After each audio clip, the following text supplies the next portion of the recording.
Yes, installing the circuit breakers and receptacles as described is feasible. Here's a breakdown of how to accomplish this safely and in accordance with electrical codes. Firstly, install a 2-pole 15-amp circuit breaker in the electrical panel. This provides the necessary overcurrent protection for both dryers while allowing them to share a common trip mechanism. Secondly, connect the black wire from one pole of the circuit breaker to one side of the designated terminal point. This terminal point should have sufficient space to accommodate 2 hot wires, ensuring a secure and reliable connection. Thirdly, connect the black wire from the other pole of the circuit breaker to the other side of the terminal point.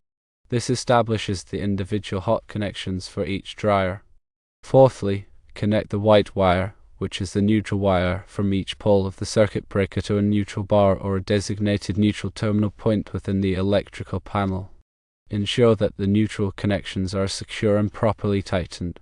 Fifthly, connect a green or bare copper wire from the panel ground bar or the equipment grounding terminal to the ground terminal point within the dryer connection box. This establishes the essential grounding path for safety, protecting against electrical shock.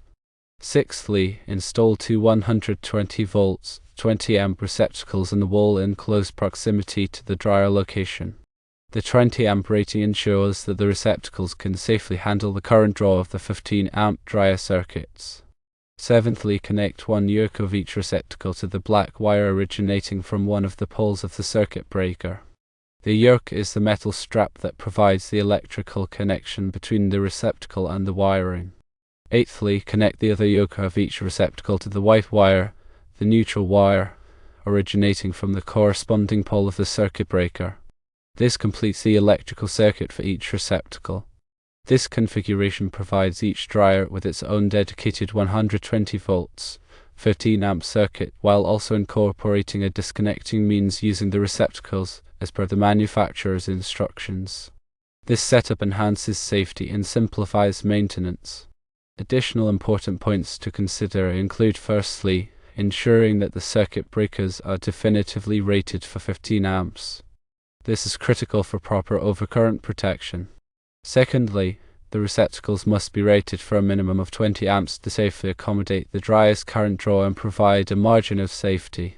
Thirdly, utilize wire that is rated for at least 15 amps, such as 14 American wire gauge THHN wire.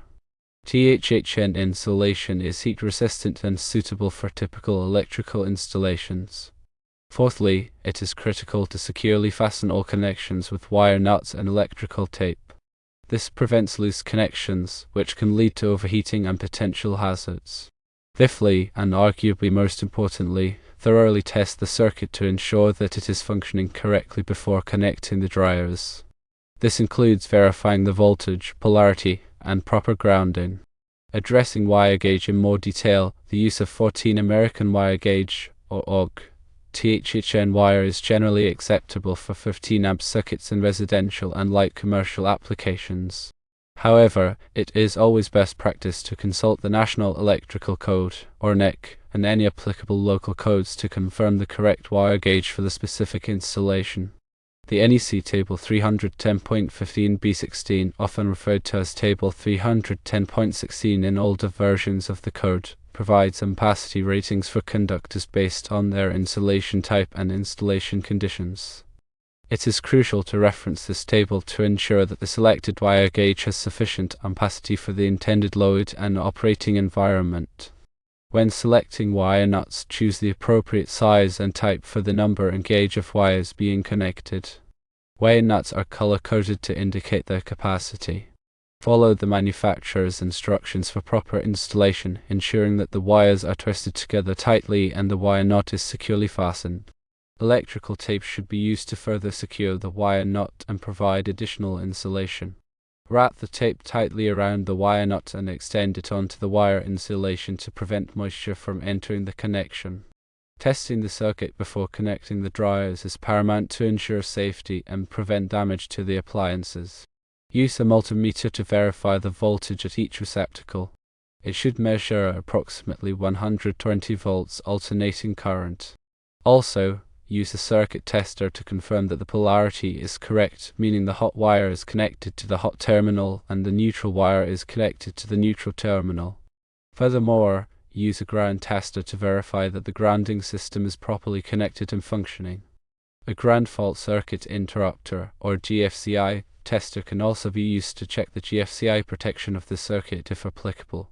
Regarding the two-pole circuit breaker, it's crucial to understand its function. A two-pole circuit breaker provides two separate circuits that are electrically isolated from each other but share a common trip mechanism.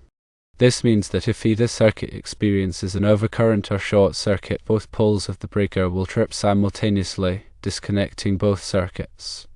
This is particularly important for appliances like dryers that may have multiple internal components operating on separate circuits. The terminal point mentioned in the initial steps is a crucial connection point where the wires from the circuit breaker are connected to the wires that feed the receptacles.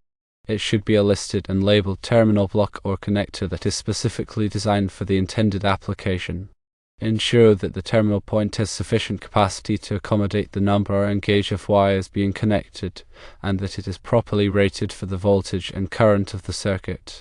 In the context of this dryer installation, the receptacles serve as both a power outlet and a disconnecting means.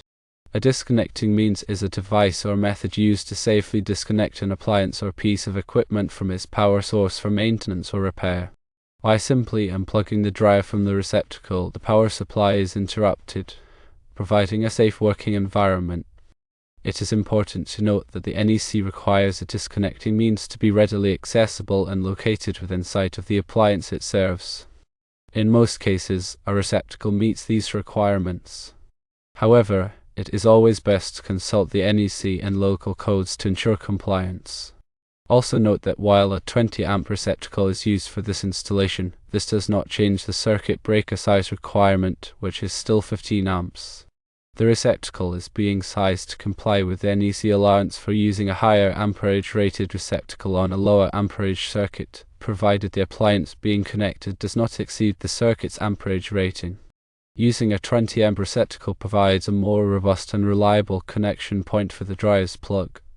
In addition to the steps outlined earlier, it is important to consider the physical installation of the receptacles. Mount the receptacles securely to the wall using appropriate hardware and electrical boxes. Ensure that the electrical boxes are properly grounded and that the receptacles are flush with the wall surface. Use faceplates to cover the receptacles and protect them from damage. Consider the location of the receptacles in relation to the dryers. Position the receptacles so that the dryer cords can easily reach them without being stretched or strained. Avoid placing the receptacles behind the dryers or in areas where they may be obstructed.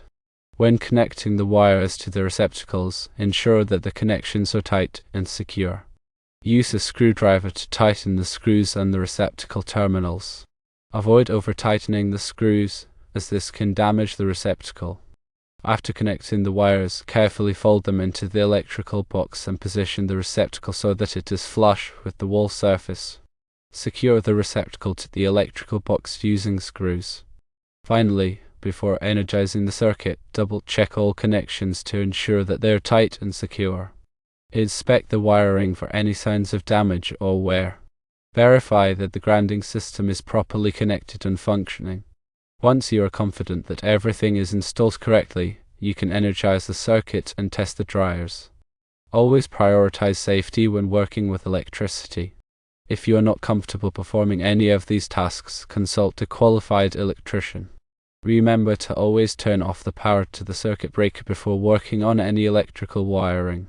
Wear appropriate personal protective equipment, such as safety glasses and gloves. Work in a well-lit and dry environment. Avoid working alone. Have a helper nearby in case of an emergency. By following these guidelines, you can safely and effectively wire stacked dryers with a shared breaker, ensuring compliance with electrical codes and providing a reliable power source for the appliances.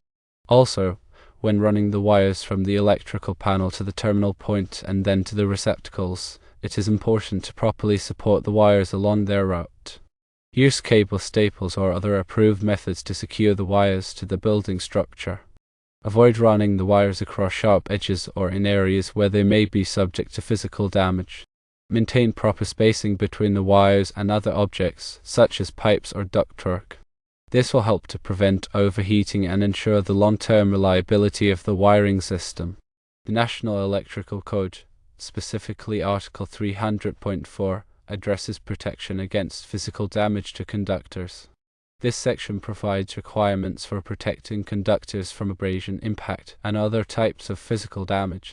It is important to follow these requirements to ensure the safety and reliability of the electrical system. Additionally, consider using conduit to protect the wires, especially in areas where they may be exposed to physical damage or moisture. Conduit is a rigid or flexible tube that is used to enclose and protect electrical wires. It is available in a variety of materials, such as metal and plastic. Choose the appropriate type of conduit for the specific application.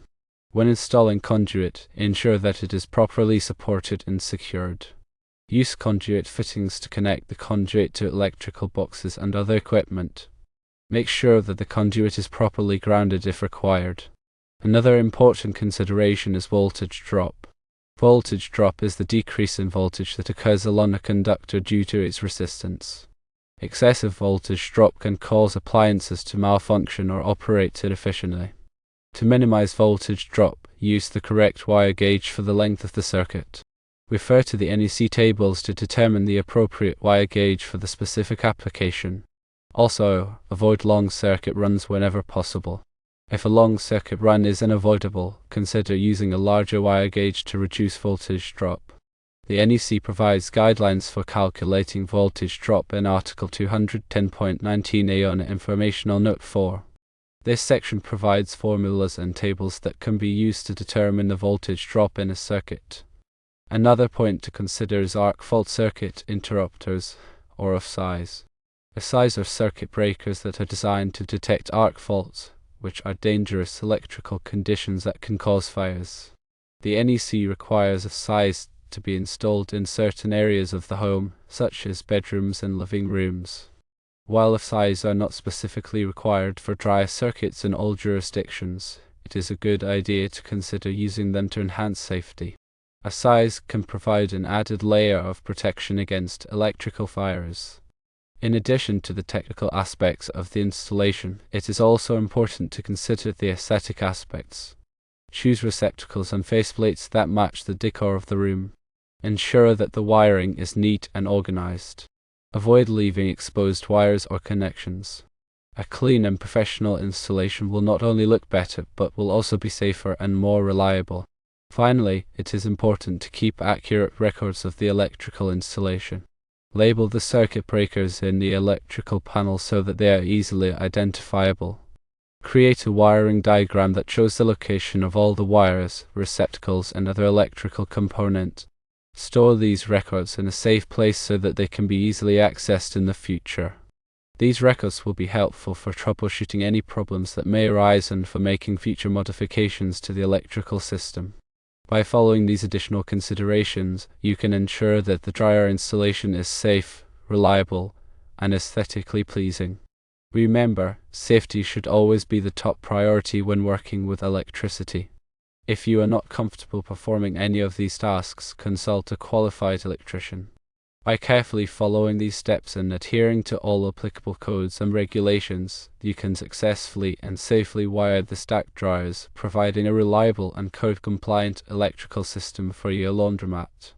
The information provided is intended for general guidance only and does not constitute professional electrical advice. Always consult with a qualified electrician before performing any electrical work.